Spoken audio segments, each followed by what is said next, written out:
Welcome into Believe in Commanders podcast, part of the Believe Network, brought to you by FanDuel. Scott Jackson and Anthony Armstrong, former Washington Redskins wide receiver, as we are here after, of course, the win earlier this week that we discussed, win over the Giants. Now getting ready for Thursday night football, Anthony, that dreaded short week for the Commanders. Man, it is a short week, but it's not always so bad. You know, this one's early, and you're still in training camp mode. Heard that from David Harrison a lot, that they're still in training camp mode, so they're kind of ready for this matchup. But it's going to be a tough one and a test of who they really are. Right? This is one of the toughest schedules in the league, and now you're getting an early season test against a team that just knocked down one of the best, a team that you beat in the playoffs, in the Detroit Lions. The Green Bay Packers got a new toy in Micah Parsons, and they're ready for this matchup as well. And I know this much: Matt LaFleur is going to be going for your head, right? He's going to try to make this team look bad. It's his old squad, so there's always going to be a little something in there where you try to pick on them.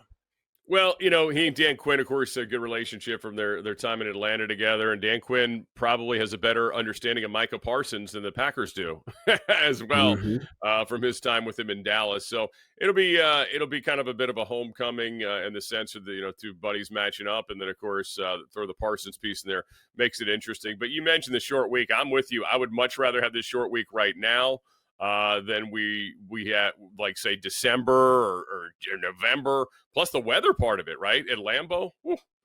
Yeah, absolutely. Absolutely. I don't know about you. I've never been to Lambeau Field. One of the fields that I wish I would have gotten to play in. I've been in Soldier Field, never made it to Lambeau Field, but we do have somebody who has been in Lambeau Field. Oh, yeah. He ran all over Lambeau Field. All over Lambeau Field. So we'll have him join here in one quick second. As promised here in Believe in Commanders, a guy who is very familiar with Lambeau Field because he ran all over it. He's the all-time leading rusher of the Green Bay Packers, four-time Pro Bowler, the one and only Ahman Green, good enough to join us here. He's also the host of Believe in Packers podcast. Ahman, welcome on. How you doing? All right, I'm doing good, guys. How you guys doing? Man, doing well, enjoying the good weather here in Texas, personally, and it's going to be good weather up there in Green Bay. Appreciate you joining us, taking the time. Over 9,200 yards, 60 touchdowns. I got to ask you, the Lambeau Leap, is that the most the most exhilarating celebration to have in football? Or what is it? What is it about the Lambeau Leap? Yeah, it is because you just scored a touchdown. Now you get to go celebrate with the fans. The only downside of it is you might get the Miller Lite down your back, and you be like, man, I hope that you want the timing of the touchdown to be maybe fourth quarter, so you don't have to worry about being smelling like Miller Lite for the rest of the game. But that's about it. It's a fun thing to do. You get to interact with the crowd, and now you're up a touchdown, or we just took the lead, or whatever's going on for the reason you just did it. That's awesome. This year's Packers obviously came off with a big win in Week 1. Anytime you beat a division rival, it's great. But I mean, they thumped the Lions. I mean, watching that game over this week, I was like, wow, this is not the same Detroit team, right? I mean, this is a Detroit team that scored at will last year. We get it. They've had staff changes, but very impressed with Green Bay and what that defense did in particular.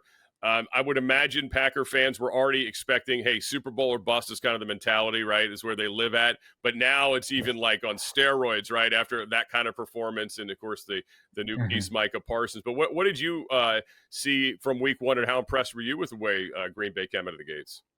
I'll say one, very impressed. I expected a competitive game. And, I mean, even being, me knowing, I'm a former Packer, and just somebody, though, now after, that my retirement, and then I do podcasts just like you guys. Like I'm like a realist on things. So I'm like, hey, the last 6 games has been Detroit, right? Yeah. And so I say if the Packers are going to go in this game, they got to play clean football. That means no turnovers, no mistakes to get a win against this tough Detroit squad, because they showed even in the colder weather they played just as good, if not better, to beat the Packers, which they have in the last 6 meetings. So this game, very surprising to me, but obviously a good surprise, because it shows that the training camp obviously went well for both sides of the ball. And then obviously the big addition to Micah Parsons only being there a little bit over a week to be able to input him in the offense, or in the defense, excuse me. But he's the type of player that, you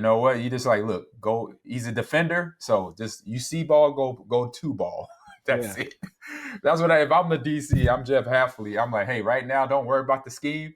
Just wherever you line up, just talk to your boys next to you, your new teammates, and say, hey, I'm doing this, you're doing that. Okay, we'll work it out, and we'll gradually bring you into what our scheme is here.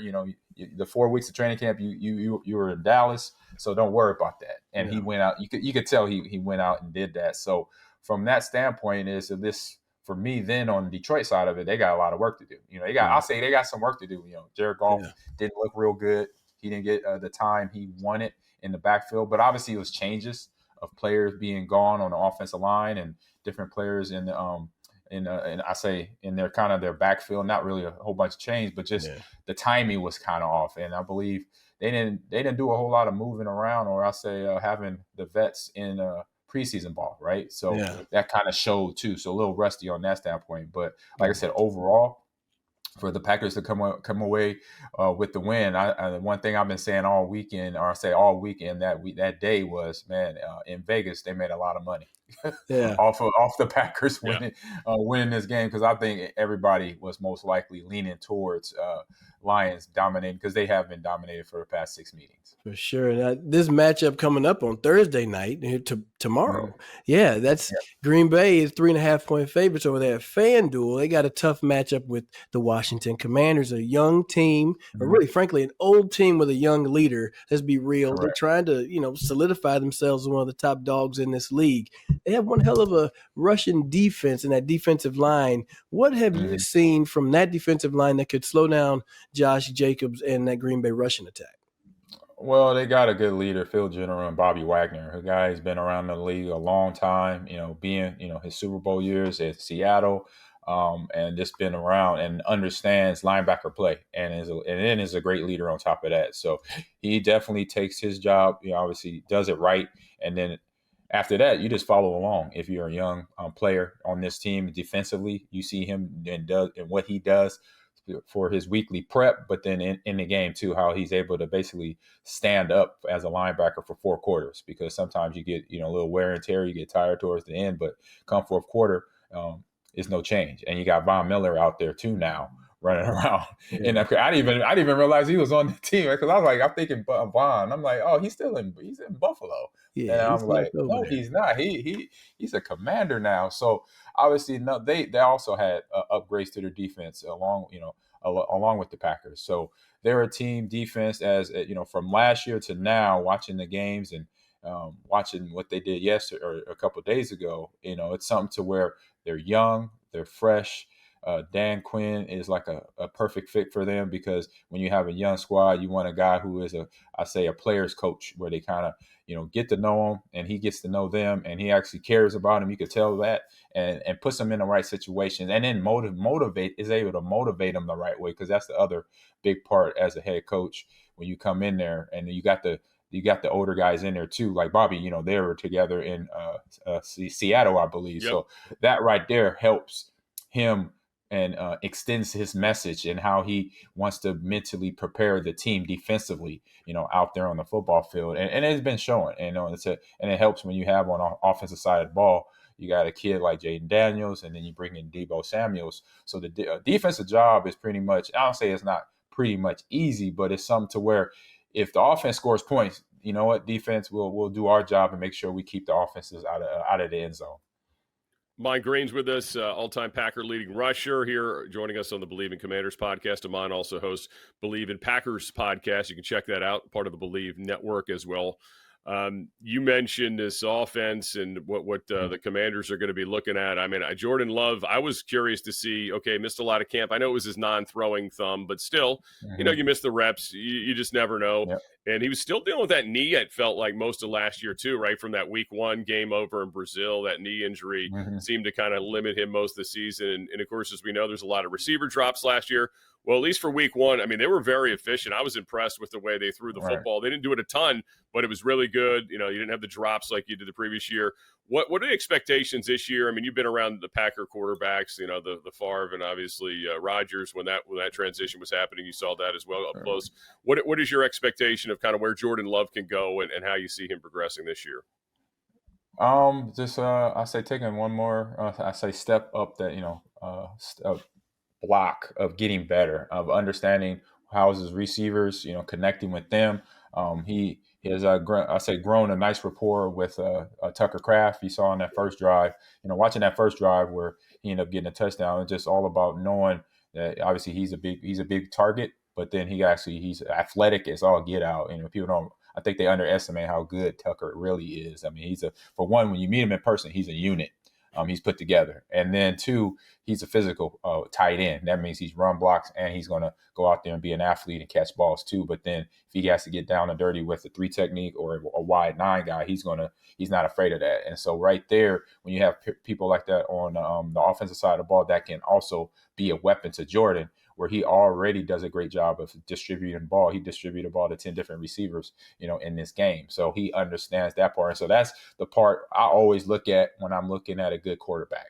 A good quarterback doesn't, obviously you got your main person, but when it looks at the stats, you'd be like, you as a person not knowing who his favorite receiver is, you wouldn't know, because everybody has 3 to 4 to 5 receptions. The tight ends, the other wide, the X receiver, the Y receiver, the Z receiver got 2 or 3 receptions, and you saw that Jayden Reed got in the mix. The young receivers got in the mix, and of course Tucker. So it's going to be interesting. It's going to be fun when we get Chris Watson back, because he's a speedster. So he'll add another element to that offense. But right now we just got to wait and see on that. But for where he's starting, his leadership is, I say more quiet than more. It's more his actions more than anything. He doesn't say a whole lot in the locker room. But I know from his gameplay and where Aaron was at when he got in there, when he got the keys to the car, and then obviously years ago when I was with Brett, he was already, he had been 10 years in the league, but going back to when he was a young guy, it was, in the first couple of years, it's always a little rough. And I mentioned that his first year, but now he's getting comfortable in the pocket. He's getting comfortable, even though a couple of offensive coordinator changes, but still comfortable in the scheme of things with Matt LaFleur.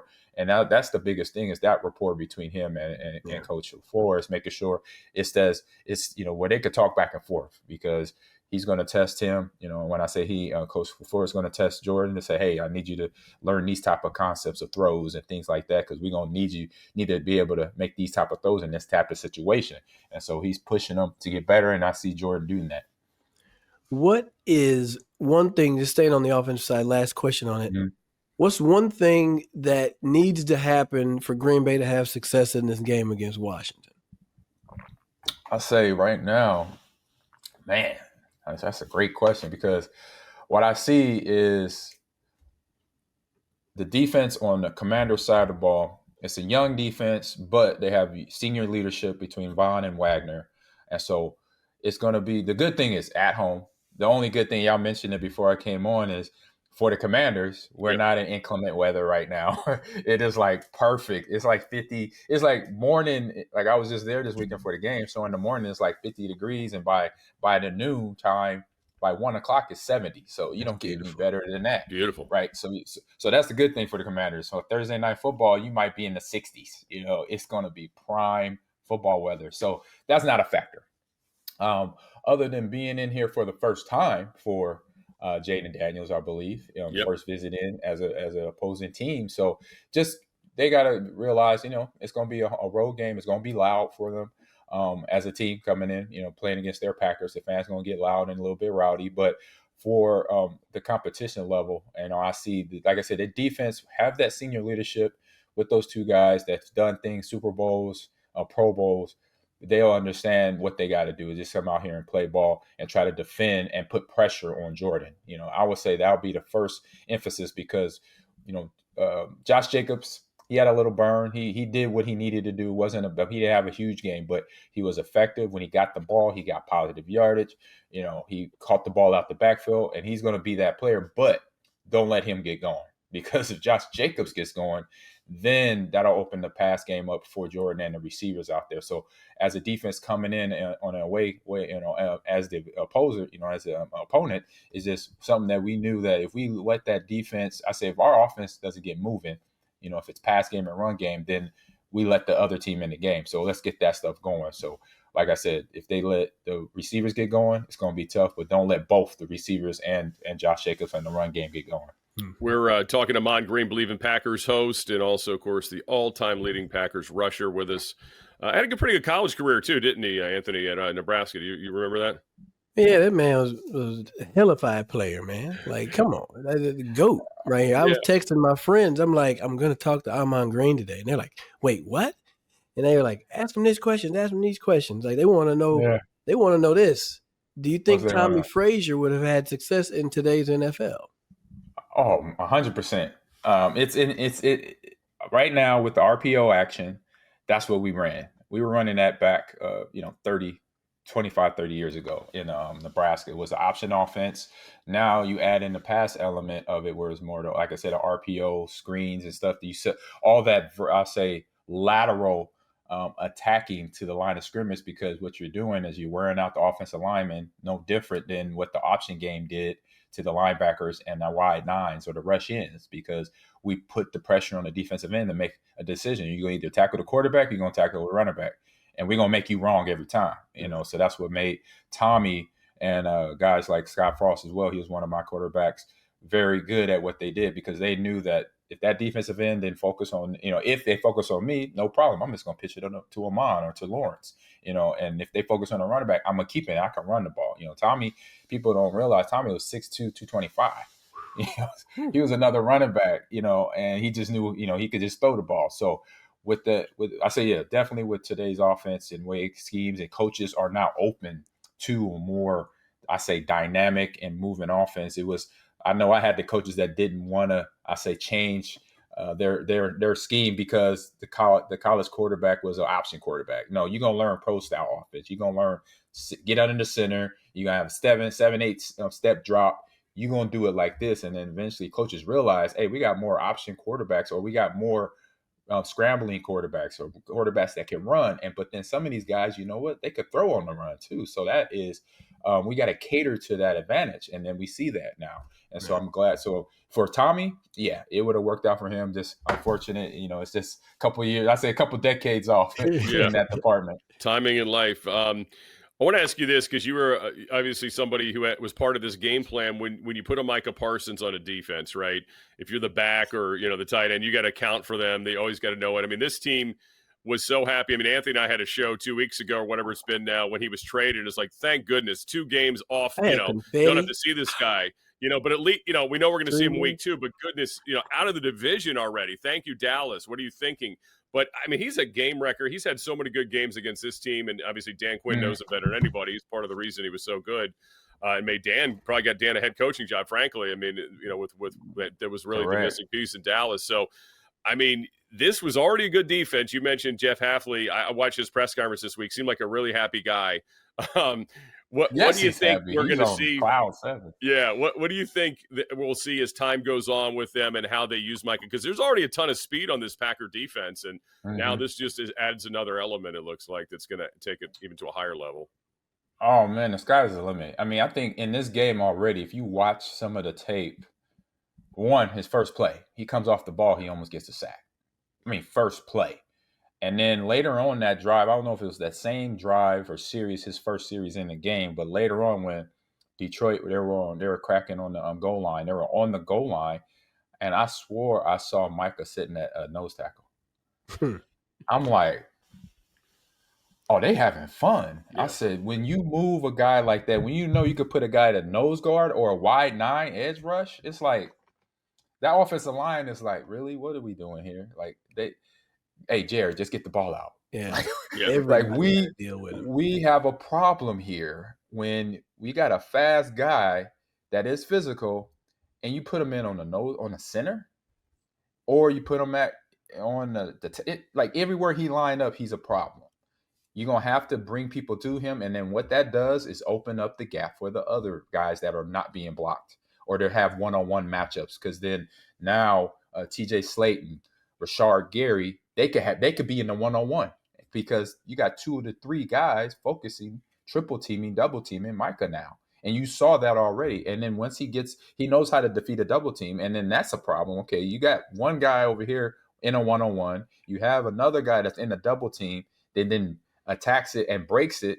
So you got 2 rushers within a couple seconds in your quarterback's lap. So for Hafley and then everybody, I know if I'll say it, I'll put myself in there. I'm McDuffie, right there, one of the linebackers for Green Bay. Yeah. I'm like smiling. I'm just like, hey, bro. I know Jeff, Jeff is gonna give me the play call, bruh. You do what you want to do. I'm gonna play off of you. All right. We know the coverage. If we're blitzing, we know what we're doing. If you do this, I'm gonna just follow suit because that's gonna create problems because then the offensive line doesn't know what's really coming at them. They'll see, okay, we got 3 down, we got a bare front, we got a nose tackle, we got 2 threes. Okay, but where's number 1 at? Okay, he's on the edge though. Okay, then 57's over here, and it's like, okay, what's coming? They don't, when you see it enough, you think you got it, but eventually, then you got Mike on edge, but then he drops into coverage, Yeah. and then the next play he's blitzing, and it's like, oh my goodness, still because when we got going, I remember myself, Najee Davenport, Tony Fisher, and we had the pass game going with Brett, with Donald Driver, Javon Walker, Bubba Franks. Some defenses try to do that, right? They try to confuse us. I remember Tampa Bay, they try to bring John Lynch down into the box, and then blitz Rondé on the backside corner blitz, a cat blitz, and sometimes it would get us, sometimes it didn't, but I could see it. If I saw it quick enough, I could go backside and get it. So that's just the hope now that with Micah running around, when a player like Micah running around, the defense is hoping for those penetration dilemmas to happen between the offensive line and I'll say the running back crew and stuff like and the quarterback catching it pre-snap. Yeah.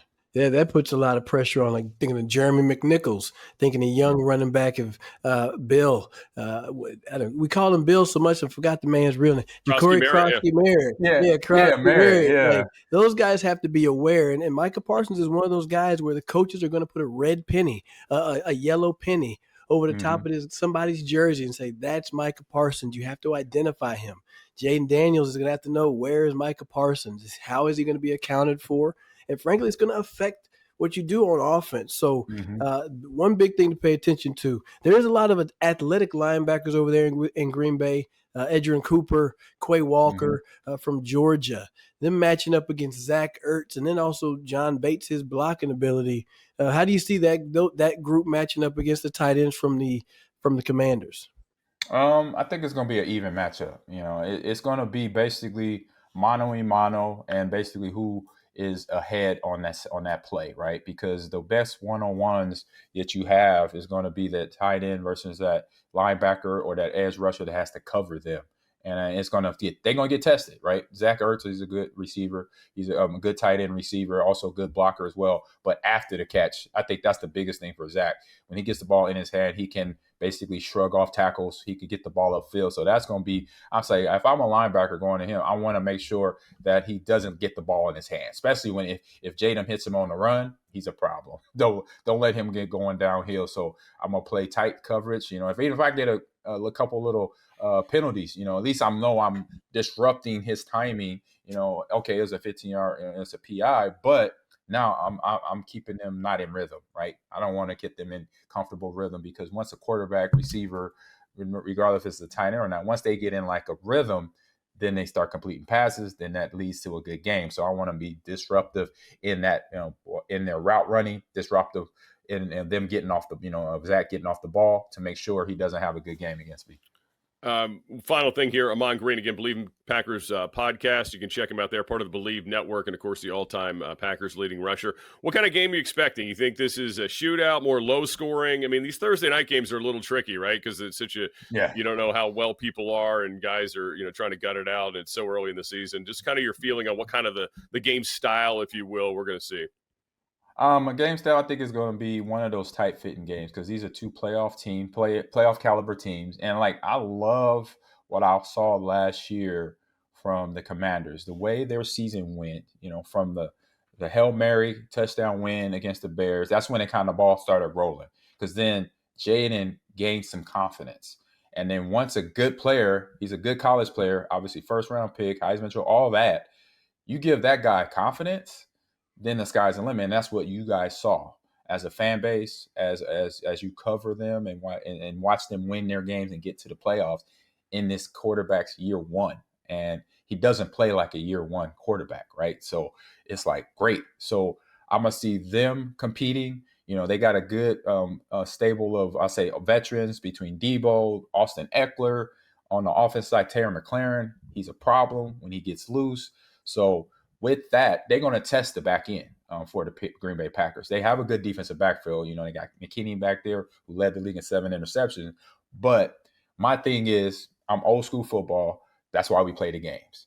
I know what Vegas says.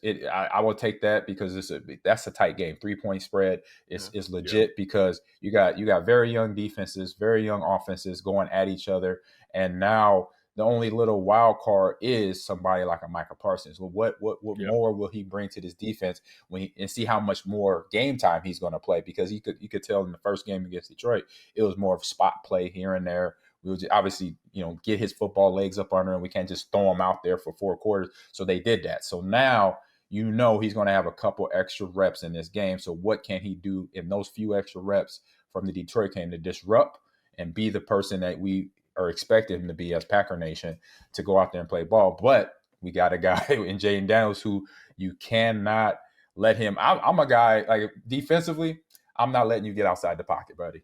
I'm gonna keep you in the. I know you can throw the ball, but I'd rather you throw the ball instead of you hurt me with your legs. So I'm gonna keep you in the pocket, and that's to the best of my player's ability as a defensive coordinator. If I'm Jeff Hafley, keep you in the pocket because then I want the guys that try to run the ball like Austin. Let them run the ball. We're used to that. We don't. It's different when the quarterback, because when the quarterback is outside that pocket, then the pressure is away from him. He can now pump fake guys down the field, and he has the speed and has the talent. We saw him at the college level do it. So make sure, keep him in that pocket, and then make sure they D up the wide receivers, from Debo to Chris Moore and McLaurin. But that's all the job they got to earn their paycheck to do, basically. Delete Me makes it easy, quick, and safe to remove your personal data online at a time when surveillance and data breaches are common enough to make everyone vulnerable. Data brokers make a profit off of your data. I mean, let's be real. Your data is a commodity, and anyone on the web can buy your private details, and this can lead to identity theft, phishing attempts, and harassment. But now you can protect your privacy with Delete Me. Now, what do data brokers do? They have your name, contact info, social security number, home address, and even information about your family members. It could all be compiled by data brokers and sold online. Now, as someone with an active online presence, privacy is important to me. I have an account with Delete Me, and they have a privacy report, and they gave me details. I was surprised with how much stuff was on there, and we're working to get those things removed and taken off of those data broker sites. So take control of your data and keep your private life private by signing up for Delete Me. Now at a special discount for our listeners. Today, get 20% off of your Delete Me plan by texting PRO, that's P-R-O, to 64000. The only way to get 20% off is to text PRO to 64,000. That's PRO, P-R-O, to 64000. Message and data rates may apply. Awesome. Well, we appreciate it, Ahman. Thanks for your insights. And again, as Anthony mentioned earlier, you were a fun guy to watch in the field, and we appreciate you joining us. Great stuff. Believe in Packers podcast with Ahman Green. Thanks for your time. Enjoy the game Thursday. Hey guys, thanks for having me. Yeah, you too. Enjoy the game tomorrow. Yes. We got the same game. Yes. Appreciate it, man. Thank you. Thanks a lot. You're welcome. All right. Thanks to Ahman Green for Believe in Packers, as we are here on Believe in Commanders, part of the Believe Network. Scott Jackson and Anthony Armstrong. All right. We heard what Ahman thinks. I'm with him. I think this is a tight game. It's going to be probably a little bit more Micah Parsons on the field. And if you're the Commanders and you hit it like Bill Krosky-Merritt, Jeremy McNichols, Austin Eckler, John Bates, like these are the people that are going to have to make sure he doesn't put his imprint on this football game, right? Like those are the guys that are going to have to do it and make sure he doesn't, change this game. And I'm interested to see, Anthony, this run defense, which was so good against the Giants when, again, they're missing their left tackle, can do a similar type thing against Josh Jacobs this week as well. Yeah, Josh Jacobs has over-under rushing yards about 75 or so. Yeah, okay. 76.5. That's way under on FanDuel, right? That's a FanDuel number. That's hopefully that's lower. That's a FanDuel number. I would take the under on that one just based on the defense that they're going against. Obviously, the Commanders have a very beefy defensive line. So I think they'd be able to slow down that rushing attack and then force Jordan Love to have to throw the ball a little bit more. A couple of lines that I liked over there on FanDuel, and I've had them, got them post. I'll post them today for you. Terry McLaurin to get over 55.5 yards receiving. His matchups with Green Bay have all been well over 55 yards. And even if he's sharing with Debo, you can get Debo to have over 40 yards receiving. I think that's a safe number. It was a little bit high, they changed the line on me, but I found that you could get it for a 40-yard number. I think he does that. And another one that I saw, Debo Samuel over 5.5 yards rushing. I think that can happen as well. So there's a lot of lines in there to pay attention to. And going back to the Micah Parsons things and the protection, that's communication, right? Like, honestly, when you are on these short schedules like this, it's not so much about getting on the field and hitting each other to get ready for Thursday. Like, we already know that these are physical players. We already know how they play. I'd rather them heal up and let's talk mentally. Let's get a lot of mental reps and understand, hey, where's one at? And they should all together, running backs, tight ends, hell, put the receivers in there, quarterback as well. You find Micah Parsons, how are we going to block this look? Everybody talk it out. Then you go to the next thing. How are we going to handle this look? That's how you can prepare for this team. That's how you can prepare for Micah Parsons. And then you know he's going to be everywhere, but you just have to up your communication so that I know as a young guard, Brandon Coleman, or even as a young right tackle, look, Micah Parsons is going to be over Josh Connolly first play. Oh, yeah. He's not going over Tunsil. Maybe nope, maybe once, but he ain't going to do it much. Track stand. He's going to be in a track stand. So Josh Connolly, be ready. That quick hopping from the ground, kick stepping, get your ass back. Right? Get your ass back, and then don't be surprised when he go with that bull rush because he got a lot of power in that little compact frame. I'm over here giving the scouting. Also, tight ends, Chip. That's going to be in play. You got to put a body on Micah Parsons. He's a hell of a player. Don't let him ruin your Thursday evening. All right? Don't let him delay your delivery on Amazon Prime. Yeah, 3.5 points feels fair. I think that the Packers are favored on the Lambeau home field. I get it.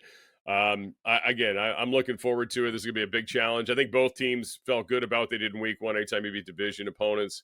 But, it's on to the next. You can't think about it too. I'm with you. I think this whole week has been about healing and being mental and being ready. I think Dan Quinn and, Cliff Kingsbury and company and Joe Witt Jr. will have a good plan. There's a lot of familiarity on both sides, with each other's personnel and each other's staffs, which makes it interesting too, the chess match within the chess match. So hopefully we're talking about a Commanders victory next time we're on this platform here with you after the game on Friday at some point. Believe in Commanders podcast, again, part of the Believe Network. And thanks to, of course, FanDuel for making it all happen.